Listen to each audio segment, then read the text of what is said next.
বর্ণিল আয়োজন আর উৎসব আনন্দে নববর্ষ বরণ আনন্দ শোভাযাত্রায় মানুষের ঢল, ফ্যাসিবাদ মুক্ত বাংলাদেশ গড়ার আহ্বান। এটা আসলে বাঙালির প্রাণের উৎসব শুধু আর না, আমরা অনেকদিন এটাকে শুধু বাঙালির প্রাণের উৎসব বানিয়ে রেখেছি। এটা বাংলাদেশের প্রাণের উৎসব।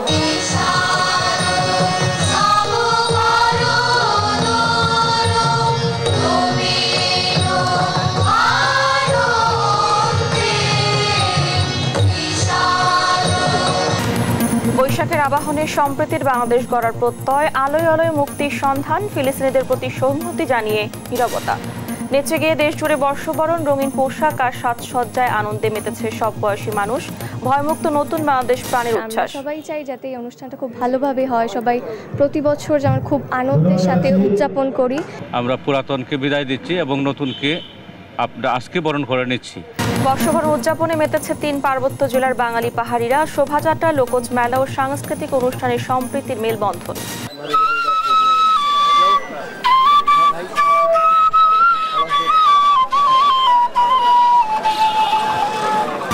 এবং নববর্ষে ফিরে এলো পুতুল নাচ সহ হারানো ঐতিহ্য। বিভিন্ন জেলায় পান্তা উৎসব, গ্রামীণ যাত্রাপালায় মনোমুগ্ধকর পরিবেশনা। আমন্ত্রণ দেশ জনপদ সংবাদে, দেখছেন শিরোনামগুলো, সঙ্গে আছি আমি ডানা ইসলাম। এবার যাচ্ছি বিস্তারিত সংবাদে। বর্ণিল আয়োজন আর উৎসব আনন্দে নতুন বাংলা বছর 1432 বরণ করে নিল জাতি। ফ্যাসিস্টের মুখাকৃতি সহ নানা মোটিভ দিয়ে সম্পূর্ণ হয় বর্ষবরণের আনন্দ শোভাযাত্রা। ঢাক ঢোলের তালে রঙিন পোশাক পরে মুখোশ হাতে শোভাযাত্রায় অংশ নেয় ঢাকা বিশ্ববিদ্যালয় পরিবার সহ 28টি নিগোষ্ঠীর মানুষ। ফ্যাসিস্ট মুক্ত সম্প্রীতির বাংলাদেশ গড়ার আহ্বান জানান তারা। ইশাদ সোহেলের ক্যামেরায় এম এ আজিমের রিপোর্ট।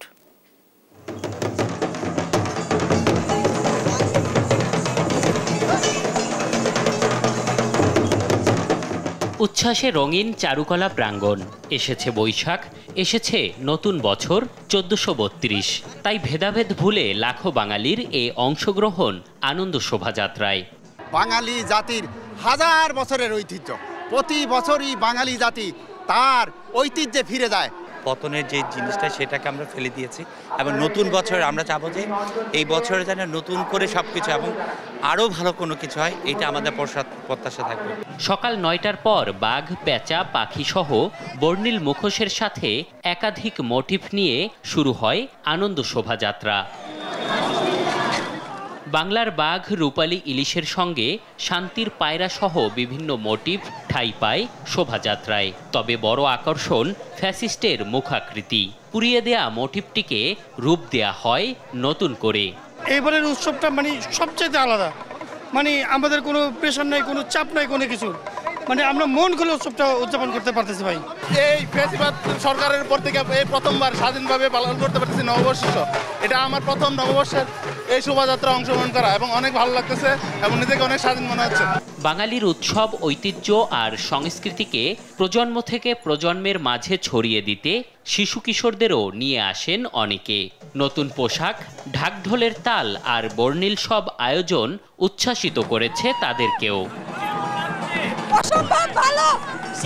এটি এমন একটি উৎসব যেখানে আমরা সবাই একত্রিত হই। আসলে মানব ধর্মই আসল ধর্ম। আব্বুর সাথে আজকে বৈশাখী মেলায় ঘুরতে এসেছি, খুব ভালো মজা হচ্ছে। সব অসঙ্গতিকে পরাজিত করে বৈষম্যহীন অসাম্প্রদায়িক দেশ গঠনের প্রত্যয়ও ছিল সবার কণ্ঠে। শুধু অশুভ শক্তি আর অমঙ্গলকে বিদায় নয়, বর্ষবরণের আনন্দঘন এ বর্ণিল শোভাযাত্রায় অংশগ্রহণ বাঙালিকে দেয় তার শেকড়ের সন্ধান। তাই তো প্রতি বছর এখান থেকেই ধ্বনিত হয় জাতীয় ঐক্য ও দেশ গঠনের প্রত্যয়। চারুকলার আনন্দ শোভাযাত্রা থেকে এম এ আজিম, দেশ টিভি, ঢাকা। শোভাযাত্রায় অংশ নিয়ে সংস্কৃতি উপদেষ্টা মোস্তফা সরোয়ার ফারুকী বলেন, ফ্যাসিস্ট সবচেয়ে বড় অশুভ শক্তি, এটি রাজনীতির কোনো অংশ নয়। আর প্রধান উপদেষ্টার প্রেস সচিব বলেন, এবার নববর্ষ উদযাপনে সমতল ও পাহাড়ের জাতিগোষ্ঠী একত্র হয়েছে। অপরদিকে তরুণ প্রজন্ম বলছে, জুলাই স্পিরিটকে ধারণ ও সবার অংশগ্রহণ এবারের আয়োজন ছিল ব্যতিক্রমী। আলিমুজ্জামান সাফনের রিপোর্টে দেখুন বিস্তারিত।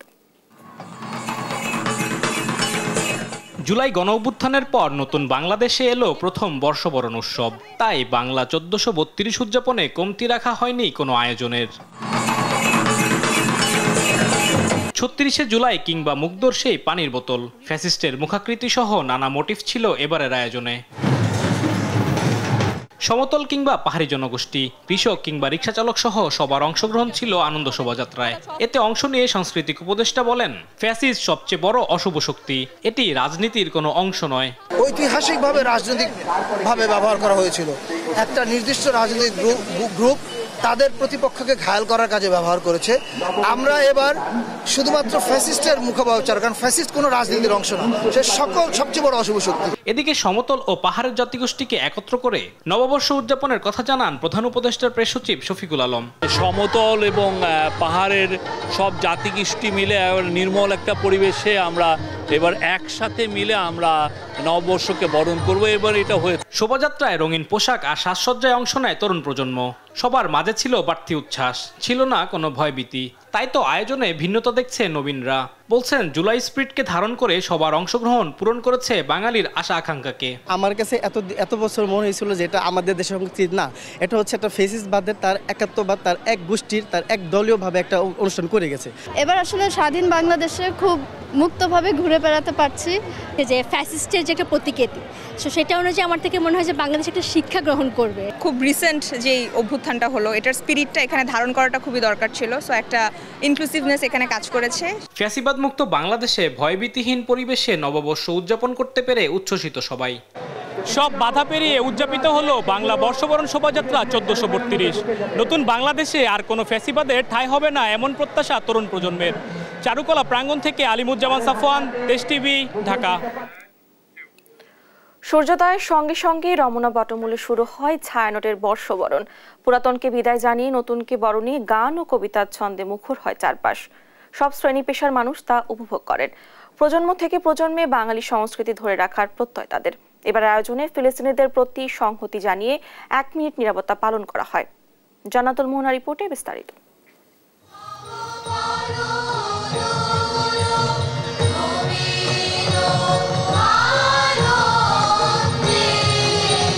আহির রাগ, সাথে বাঁশির সুর। নববর্ষকে বরণ করতে সকাল থেকে রমনা বটমূলে চলে গান এবং কবিতা।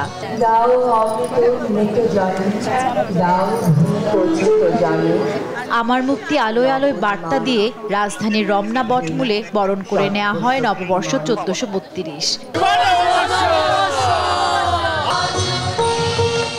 সকাল 6:30 থেকে শুরু হয় মূল পরিবেশনা। এতে অংশ নেন প্রায় 150 শিল্পী। মোট 24টি পরিবেশনার মধ্যে 9টি সম্মিলিত গান, 12টি একক গান ও 3টি কবিতা পরিবেশন করা হয়।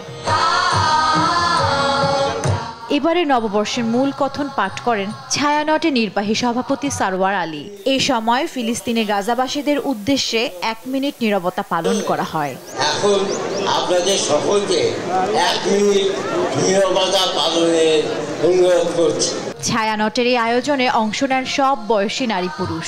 অনেকেই আছেন যারা প্রতি বছর অপেক্ষা করেন এই দিনটির জন্য। আমার তো মনে হয় যে এটা ঈদ, মানে ঈদের চেয়েও বেশি খুশি লাগে। এমন যে প্রত্যেক বছর রমনা বটমূলের অনুষ্ঠান আমি টিভিতে দেখি, এবার সরাসরি দেখতে আসলাম। এবারকার পরিবেশ এক কথায় অসম্ভব সুন্দর।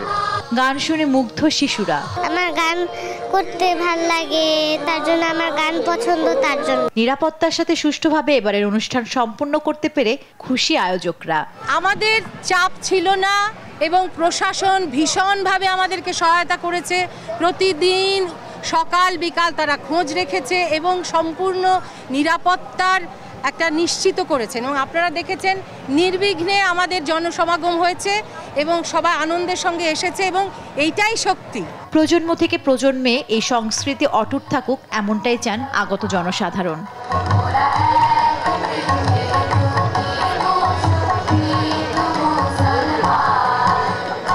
আমাদের এই দেশ অসাম্প্রদায়িকতার এক ঐতিহ্যের দেশ, যেখানে ধর্ম বর্ণ নির্বিশেষে সকল স্তরের মানুষ বরণ করে নিচ্ছে বাংলা নববর্ষ 1432কে, যার সাক্ষী রমনা বটমূল।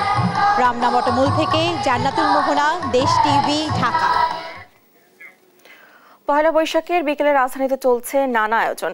এই মুহূর্তে হাতির ঝিল ও মানিক মিয়াবিনেতে আছেন সহকর্মী তাইফুর রহমান তুহিন ও হাসান মাহমুদ। শুরুতে যাচ্ছি তুহিনের কাছে। তুহিন, কেমন দেখছেন হাতির ঝিল এলাকার উৎসব আমেজ? আনন্দ মেলা হচ্ছে এবং একই সাথে ডানা, আপনাকে ধন্যবাদ। আপনি জানেন যে আসলে বাঙালির প্রাণের একটি মেলা হলো আসলে পহেলা বৈশাখ। পহেলা বৈশাখের যে মেলা এবং বিভিন্ন আয়োজন থাকে, আমরা দেখছি এই মুহূর্তে রয়েছি হাতির ঝিলে। আমরা একটু হাতির ঝিলের চিত্র যদি আপনাকে দেখাতে চাই, যে হাতির ঝিলের যে এমপি থিয়েটার রয়েছে, সেখানে আমরা দেখছি যে 2 দিন ব্যাপী কিন্তু বৈশাখী মেলার আয়োজন করা হয়েছে। সেখানে কিন্তু আজকে যে মেলা, এখানে কিন্তু বিভিন্ন স্টল রয়েছে। আমরা দেখছি যে আসলে রাজধানীর বিভিন্ন শ্রেণী পেশার মানুষ কিন্তু এখানে এসছেন এবং ঘুরে ঘুরে তাদের যে আনন্দ সেটি উপভোগ করছেন। আপনারা জানেন যে আসলে সকালে কিন্তু আসলে পহেলা বৈশাখের যে আনন্দ র্যালি হয়েছে, সেখানেও অসংখ্য মানুষ অংশগ্রহণ করেছে। তারপরে বিকাল নাগাদ আমরা দেখেছি যে আসলে সব পরিবারে আসলে ঘুরতে বের হয়েছেন রাজধানীর অন্যতম যে বিনোদন কেন্দ্র বলা হয় হাতির ঝিলকে। সেখানে আমরা দেখেছি যে জনসমাগম আস্তে আস্তে যখনই আসলে বেলা বাড়তে শুরু করেছে, তারপরে আমরা দেখেছি যে আসলে জনসাধারণের উপস্থিতি সেটি কিন্তু বাড়তে শুরু করেছে। আমরা দেখছি যে ছোট ছোট বাচ্চাদেরকে নিয়ে কিন্তু তারা এসেছেন এবং নানা ধরনের পোশাক পরে তারা কিন্তু এই বৈশাখী মেলায় তারা কিন্তু অংশগ্রহণ করেছেন। এরপরেই আমরা যেটি জানিয়ে রাখি যে এখানে কিন্তু মেলার পাশাপাশি সাংস্কৃতিক অনুষ্ঠানের আয়োজন করা হয়েছে।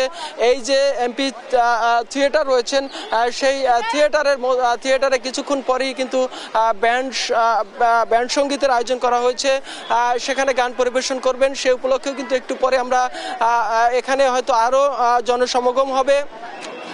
যারা এখানে এসছেন, আমরা দেখছি যে আসলে মেলার বিভিন্ন স্টল তারা কিন্তু ঘুরে ঘুরে দেখছেন এবং তাদের যে বিভিন্ন আলপনা অনেকে আঁকছেন, তাদের বিভিন্ন শরীরের পয়লা বৈশাখ লিখছেন এবং তারা কিন্তু ঘুরে ঘুরে সেটি কিন্তু উপভোগ করছে। তবে যে বিষয়টি সবচেয়ে লক্ষণীয়, যে বছর আইনশৃঙ্খলা ব্যবস্থা কিন্তু আসলে জোরদার করা হয়েছে। আমরা দেখছি যে আসলে হাতির ঝিলকে ঘিরেও কিন্তু আসলে ব্যাপক একটি নিরাপত্তা ব্যবস্থা ছিল, যাতে করে কোনো ধরনের অপ্রীতিকর পরিস্থিতি না তৈরি হয়।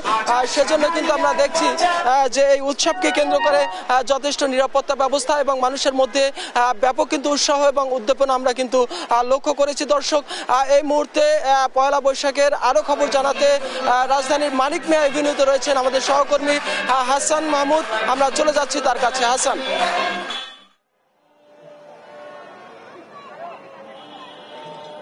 তুহিন, আপনাকে ধন্যবাদ। যেমনটা বলছিলেন যে বৈশাখের যে আয়োজন, সেটি কিন্তু এবারের যে আয়োজন অত্যন্ত চমৎকার এবং রঙিন বর্ণিল আয়োজন কিন্তু আমরা দেখতে পাচ্ছি। এই মুহূর্তে আমরা এখানে আছি মানিক মিয়া এভিনিউতে, যেখানে বাংলাদেশের 28টি ব্যান্ড দল তারা কিন্তু এখানে অংশ নিয়েছে এবং তারা পারফর্ম করছে এবং সেখানে ব্যাপক মানুষের উপস্থিতিকে আমরা ইতিমধ্যে লক্ষ্য করছি। এবং আমরা জানি যে বিকেল 3টার দিকে যে পারফর্ম শুরু হয়, এরপরে কিন্তু সেখানে মানুষের সংখ্যা ধীরে ধীরে বাড়তে থাকে এবং সবচেয়ে বড় চমৎকার যে আয়োজনটি সেটি কিন্তু সন্ধ্যা 7টার দিকে রয়েছে, অর্থাৎ লেজার শো, যেখানে প্রায় 2600টি ড্রোন ওড়ানো হবে এবং এই ড্রোনের মাধ্যমে বাংলাদেশের যে জুলাই অভ্যুত্থান সহ বাংলাদেশের ইতিহাস এবং সাংস্কৃতিক যেসব ঐতিহ্য রয়েছে সেগুলোকে কিন্তু তুলে ধরা হবে সেই ড্রোন শোর মাধ্যমে। এবং আমরা দেখতে পাচ্ছি যে ইতিমধ্যে কিন্তু সেটার সব ধরনের প্রস্তুতি শুরু হয়েছে এবং স্বাভাবিক কার্যক্রম ইতিমধ্যে শুরু হয়েছে। এবং আমরা জানি যে সাংস্কৃতিক অনুষ্ঠানটি সংস্কৃতি মন্ত্রণালয় এবং আয়োজন করেছে, সেখানে কিন্তু ইতিমধ্যে 28টি ব্যান্ড দল তারা কিন্তু এখানে অংশ নেবে এবং বাংলাদেশের অপর সমস্ত ব্যান্ড দল কিন্তু সেখানে অংশ নিচ্ছে। সবচেয়ে বড় আকর্ষণীয় বিষয় হচ্ছে বাংলাদেশের যেসব ক্ষুদ্র নৃতাত্ত্বিক পাহাড়ি এবং সমতলে যারা রয়েছেন, তাদেরও কিন্তু একাধিক ব্যান্ড দল তারা কিন্তু এখানে অংশ নিচ্ছে এবং তারা পারফর্ম করবেন। অর্থাৎ পুরো ইনক্লুসিভ একটি বিষয় থাকার কথা, যেটি অন্যান্য বছরগুলোতে কিছুটা ঘাটতি থাকতো, সেটি কিন্তু কাটিয়ে উঠে আসলে এবার সবকিছুকে এবার সবার জন্য সর্বাঙ্গীন এবং সব দল, সব মত, সব ধরনের মানুষের আসলে মতের একটি মিলন ঘটানোর চেষ্টা করা হয়েছে, সেটিরই কিন্তু আমরা প্রতিফলন এখানে দেখতে পাচ্ছি। এবং সেখানে মানুষের যে স্বতঃস্ফূর্ত অবস্থান সেটি কিন্তু চোখে পড়বার মতো। এবং একই সাথে আপনাদেরকে জানিয়ে রাখি যে আমরা এখন দেখতে পাচ্ছি যে সংসদ ভবন এবং আশপাশের এলাকাগুলোতে কিন্তু ব্যাপক ব্যাপক নিরাপত্তা বাহিনীকে মোতায়েন করা হয়েছে যাতে কোনো ধরনের বিশৃঙ্খল পরিস্থিতি তৈরি না হয় সে ব্যাপারে কিন্তু সর্বোচ্চ সতর্কতা অবলম্বন করা হয়েছে। আমরা কিছুক্ষণ পরে হয়তো দেখতে পাবো যেখানে সাংস্কৃতিক উপদেষ্টা তিনি কিন্তু আসবেন এবং যেহেতু ব্যান্ড দলগুলো ইতিমধ্যে পারফর্ম শুরু করেছেন এবং তাদের কার্যক্রম কিন্তু ইতিমধ্যে শুরু হয়েছে, সেটি সন্ধ্যা 7টা পর্যন্ত চলবে। এবং আমরা দেখতে পাচ্ছি যে বাংলাদেশে যে চায়না দূতাবাস রয়েছে সেই দূতাবাসের আয়োজনে কিন্তু এই যে ড্রোন শোটি সেটি কিন্তু আর কিছুক্ষণ পরে শুরু হবে, অর্থাৎ সন্ধ্যা 7টার দিকে সেটি শুরু হওয়ার কথা রয়েছে। সেখানে জুলাই অভ্যুত্থানের ইতিহাস যেমন তুলে ধরা হবে তেমনি বাংলাদেশের সাংস্কৃতিক যে সব ঐতিহ্য রয়েছে সেগুলো কিন্তু তুলে ধরা হবে। সেটি কিন্তু ইতিমধ্যে যে ট্রায়াল শোগুলো হয়েছে সেটি কিন্তু সারা দেশের মানুষকে আলোড়িত করেছে এবং আজকের যে চূড়ান্ত শোটি সেটি কিন্তু আরো বেশি কালারফুল হবে বলে এখানকার মানুষ ধারণা করছে এবং আয়োজকরা সেটি কিন্তু নিশ্চিত করার চেষ্টা করছেন। তো এই ছিল আমার কাছে মানিক মিয়া এভিনিউ থেকে সবশেষ পরিস্থিতি। আমরা চলে যাচ্ছি স্টুডিওতে। ডানা, ধন্যবাদ আপনাদেরকে। পয়লা বৈশাখের খবর জানাতে হাতির ছিল মানিক মিয়া এভিনিউ থেকে যুক্ত ছিলেন আমাদের সহকর্মীরা। উৎসবের রং মেতেছে পুরো বাংলাদেশ। রাজশাহীতে বর্ণাঢ্য র্যালি করে জেলা প্রশাসন। পদ্মার পারে হয় সাংস্কৃতিক অনুষ্ঠান। বরিশালে প্রভাতী অনুষ্ঠান আয়োজন করে উদীচী শিল্পী গোষ্ঠী। এছাড়া সাতক্ষীরা, ময়মনসিংহ, মৌলভীবাজার, মুন্সিগঞ্জে আনন্দ শোভাযাত্রা সহ নানা কর্মসূচিতে উদযাপন করা হচ্ছে নববর্ষ। সহকর্মীদের পাঠানো তথ্য ছবিতে নুসরাত শোভা রিপোর্ট। উৎসবের রঙে মেতেছে পুরো বাংলা। নতুন বছরকে বরণ করে নিতে রাজশাহীতে বর্ণাঢ্য র্যালি করে জেলা প্রশাসন। র্যালিটি শুরু হয় রাজশাহী কলেজের সামনে থেকে, নগরীর বিভিন্ন সড়ক ঘুরে আবারও কলেজের সামনে গিয়ে শেষ হয়। এছাড়াও পদ্মার পাড়ে রবীন্দ্র নজরুল মঞ্চে হয় সাংস্কৃতিক অনুষ্ঠান। বরিশালে প্রভাতী অনুষ্ঠান আয়োজন করে উদীচী শিল্পী গোষ্ঠী। এ সময় নাচ, গান ও আবৃত্তি করেন শিল্পীরা। নতুন কিছু পাবার আশায়, নতুন ভাবনা নিয়ে এই দেশ বিনির্মাণে সকলে মিলে একসাথে কাজ করব এই প্রত্যাশা নিয়েই আজকে বাংলা বর্ষ বরণ করার জন্য আমরা এখানে উপস্থিত হয়েছি। উৎসব মুখর পরিবেশে আমরা এখানে আসছি। সকলকে নববর্ষের শুভেচ্ছা। সবার কাছেই খুব আনন্দময় একটা দিন বাঙালির নববর্ষ। সাতক্ষীরায় চলছে বর্ণিল আয়োজন। সাতক্ষীরার ভেষজ উদ্যানে অনুষ্ঠিত হয় সূচনা সঙ্গীত। এরপর আনন্দ শোভাযাত্রা শেষে শহীদ আব্দুর রাজ্জাক পার্কে বৈশাখী মেলার উদ্বোধন হয়। পরে জেলা প্রশাসকের বাংলোতে পান্তা ভাতের আয়োজন করা হয়। ময়মনসিংহ নগরীর মহাবিদ্যালয় থেকে আনন্দ শোভাযাত্রা শুরু হয়ে নতুন বাজার টাউন হল মোড় ঘুরে জয়নুল আবেদিন পার্ক বৈশাখী মঞ্চে গিয়ে শেষ হয়। বাঙালির ঐতিহ্য বায়োস্কোপ, শাপলা, দোয়েল মাছ ও শান্তির প্রতীক পায়রা স্থান পায় এই শোভাযাত্রায়। নানা আয়োজনের মধ্য দিয়ে নতুন বছরকে বরণের কর্মসূচি গ্রহণ করেছে মৌলভীবাজার জেলা প্রশাসন।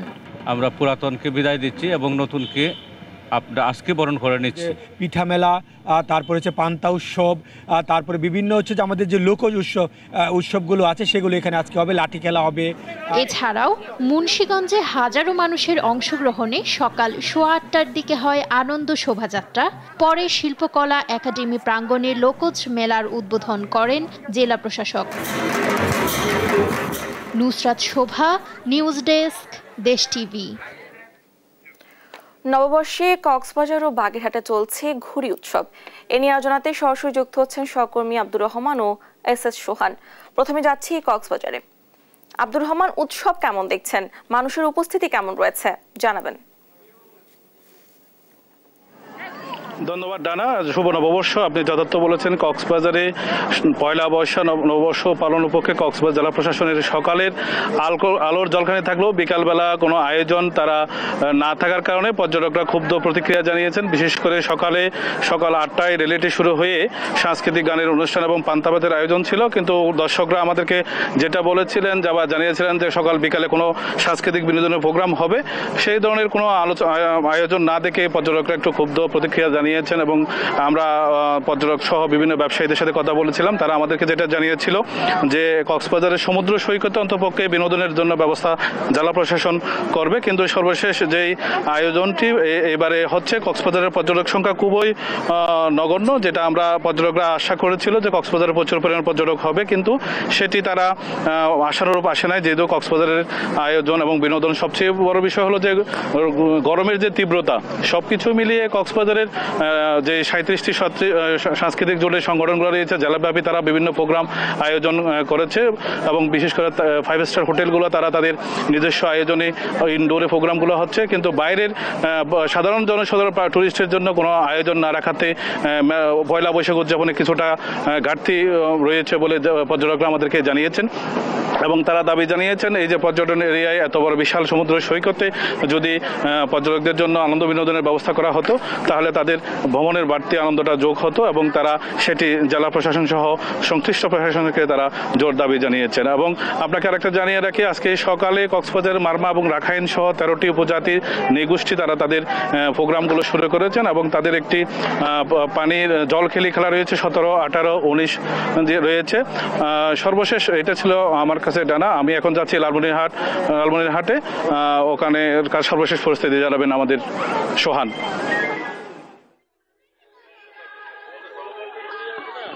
বাগেরহাটের কচুয়া উপজেলার গোয়ালমাঠ রসিকলাল মাঠে ঘুড়ি উৎসব শুরু হয়েছে। আমরা দেখেছি সেই বিকাল 3টা থেকে কিন্তু এখানে বিভিন্ন রং ঢং ও আকারের ঘুড়ি নিয়ে যারা ঘুড়ি প্রেমী তারা কিন্তু এখানে উপস্থিত হয়েছেন। কচুয়া উপজেলা প্রশাসন এবং গোয়ালমাঠ রসিকলাল মাধ্যমিক যে বিদ্যালয় রয়েছে সেই বিদ্যালয়ের যৌথ আয়োজনে আসলে এই ঘুড়ি উৎসব অনুষ্ঠিত হচ্ছে এবং এটি এই কচুয়া উপজেলার প্রথম ঘুড়ি উৎসব। আমরা এখানে দেখেছি বিভিন্ন শ্রেণী পেশার মানুষ কিন্তু এখানে এসেছে, শিশুরা এসেছে, বৃদ্ধরা এসেছে, শিক্ষক শিক্ষার্থী সবাই কিন্তু এসেছে। ঘুড়ি উৎসবকে কেন্দ্র করে এই মাঠ আজকে একটি মিলন মেলায় পরিণত হয়েছে এবং যারা আগে বিভিন্ন সময় ঘুড়ি উড়াতেন তারা কিন্তু এখানে এসে আবেগ আপ্লুত হয়ে পড়েছেন এবং এই ঘুড়ি উৎসব দেখে তাদের খুবই ভালো লাগছে, শিশুরাও বেশ উপভোগ করছে। আমরা এই কচুয়া উপজেলা আর যে উপজেলা নির্বাহী কর্মকর্তা কে নওশাদ তার সাথে কথা বলেছিলাম, তিনি আমাদেরকে জানিয়েছেন যে এই ঘুড়ি উৎসব এটাই প্রথম নয়, এই ঘুড়ি উৎসব পরবর্তীতেও চলবে এবং আমরা একটু সরাসরি তার কাছে শুনতে চাই যে কেন এই ব্যতিক্রম আয়োজন। জি, ধন্যবাদ আপনাদের। আমাদের বিশ্বাস হচ্ছে স্বপ্নেরা মেলুক ডানা। আমাদের আকাশে ঘুড়ি দেখা যায় না, আমরা এখন মোবাইলের মধ্যে ডুবে গিয়েছি, মাদকের মধ্যে ডুবে গিয়েছি। আমরা চাই মানুষ কাজ এবং পড়াশোনা শেষে সুস্থ বিনোদনের দিকে ঝুঁকুক। আমাদের বাচ্চাদের স্বপ্নগুলো আকাশে ডানা মেলুক, তবে তাদের শেকড় থাকুক মাটিতে। সেই চিন্তা থেকে আজকে আমরা বর্ষবরণের দিন আমরা এখানে ঘুড়ি উৎসবের আয়োজন করেছি আমাদের কচুয়া উপজেলার গোয়ালমাঠ রসিকলাল মাধ্যমিক বিদ্যালয়ে। এই যে ব্যতিক্রমধর্মী এই উৎসব কিন্তু ভবিষ্যতেও চলমান থাকবে এবং বর্তমান যে শিক্ষার্থীরা মোবাইলে ডুবে থাকে তাদের মোবাইল থেকে বের করতেই এই ব্যতিক্রম আয়োজন। বাগেরহাটের কচুয়া উপজেলার গোয়ালমাঠ রসিকলাল মাঠ থেকে এই ছিল আমার কাছে ঘুড়ি উৎসবের সর্বশেষ খবর। ডানা, ধন্যবাদ আপনাদেরকে। কক্সবাজার ও বাগেরহাট থেকে যুক্ত ছিলেন আমাদের সহকর্মীরা। বান্দরবানে মারমা নৃগোষ্ঠীর অন্যতম বৃহৎ সামাজিক উৎসব সাংগ্রাই। এই উৎসবের দ্বিতীয় দিনে প্রতি বছর আয়োজন করা হয় বুদ্ধ স্নান। এ নিয়ে আয়োজনাতে যুক্ত হচ্ছেন সহকর্মী আবুল বাশার নয়ন। নয়ন, কেমন আয়োজন দেখছেন?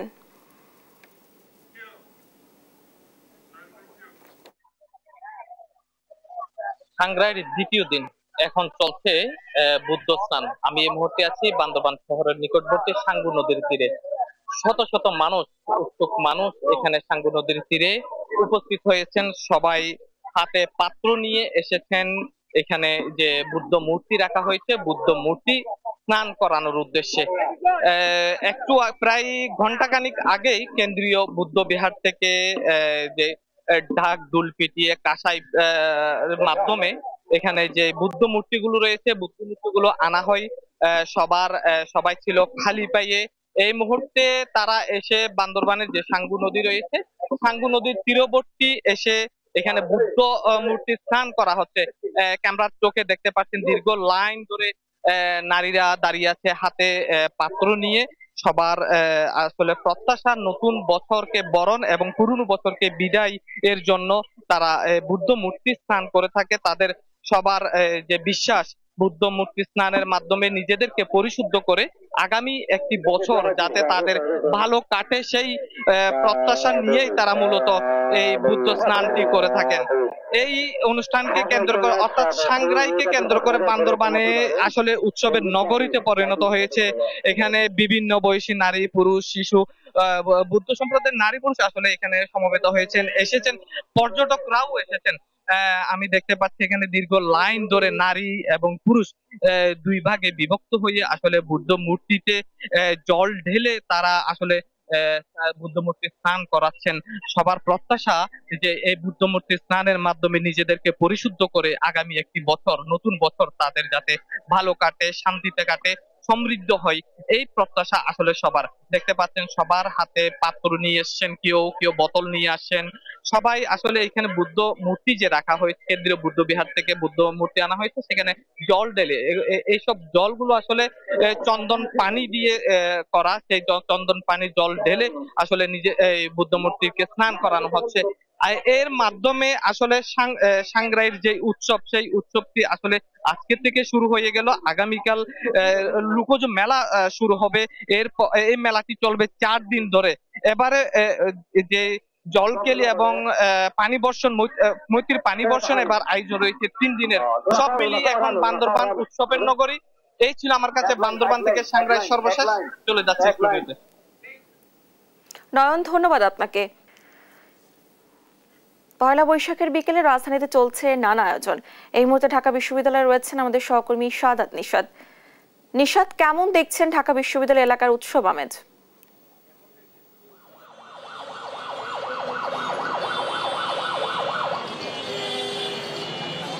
জি, যেমনটি বলছেন, আমরা এই মুহূর্তে আছি টিএসসিতে এবং টিএসসির যে দৃশ্যটি আসলে পহেলা বৈশাখ বাঙালির যে প্রাণের উৎসব 1432 যে পয়লা বৈশাখের আজকের এই দিনটাতে বাঙালি এই উৎসবকে নতুনভাবে বরণ করে নিয়েছে এবং সকাল থেকে কিন্তু নানা আয়োজনে এই উৎসবটি পালিত হচ্ছে।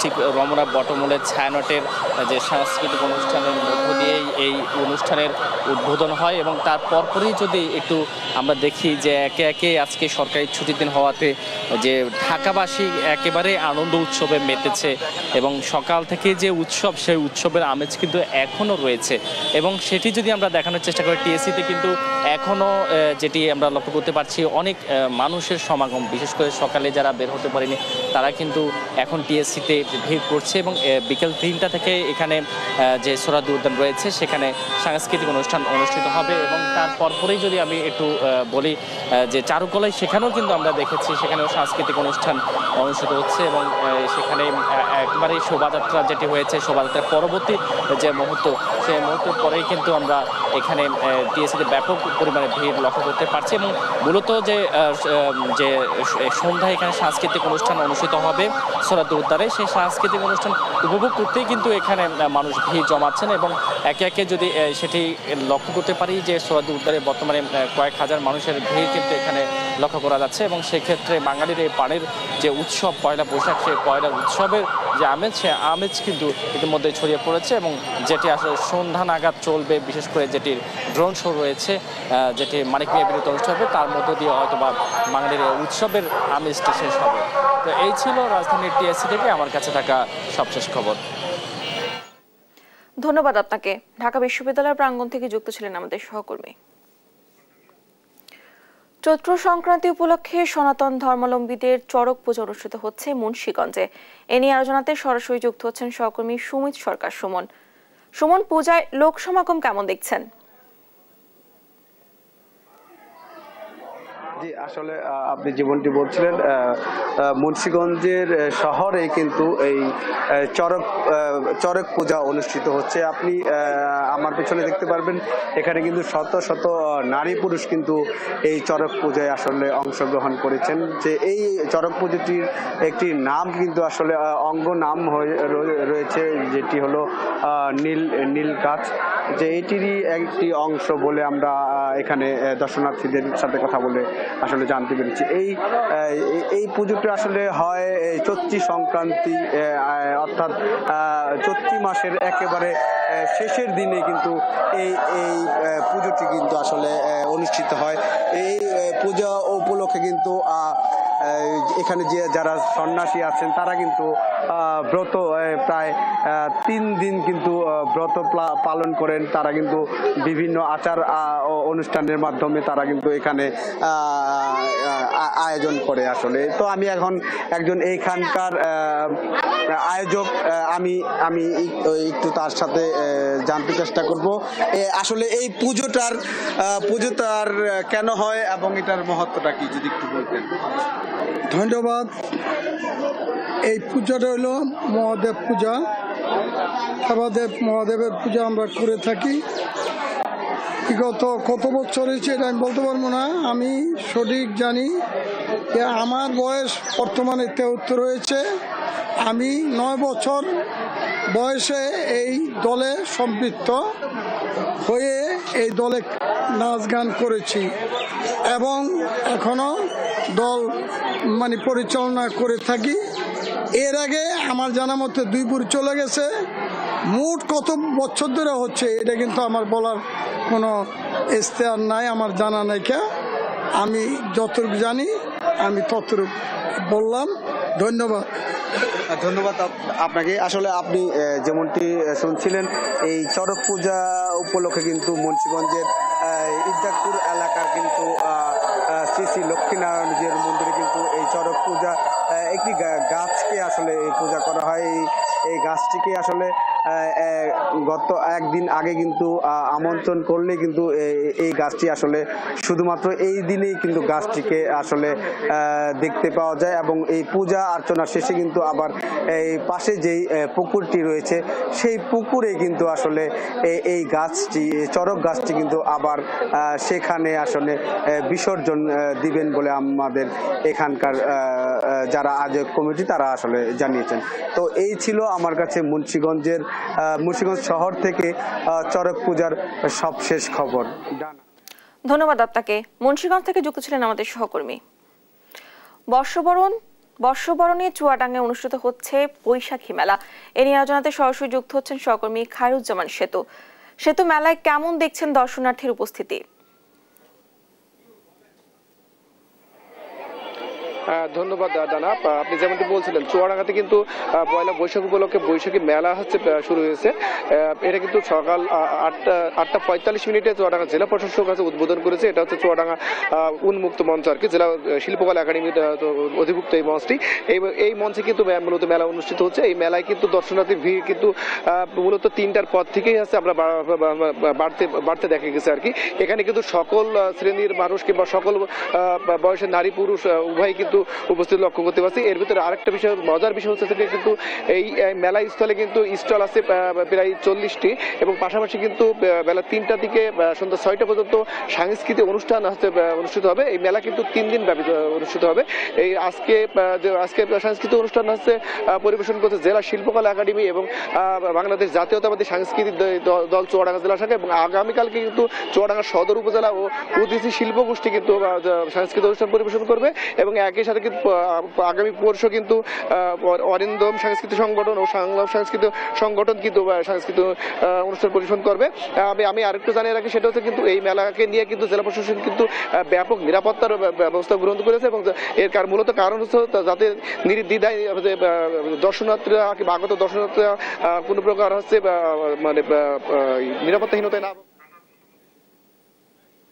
ধন্যবাদ আপনাকে। চুয়াডাঙ্গা থেকে বৈশাখী মেলা নিয়ে জানাচ্ছিলেন আমাদের সহকর্মী।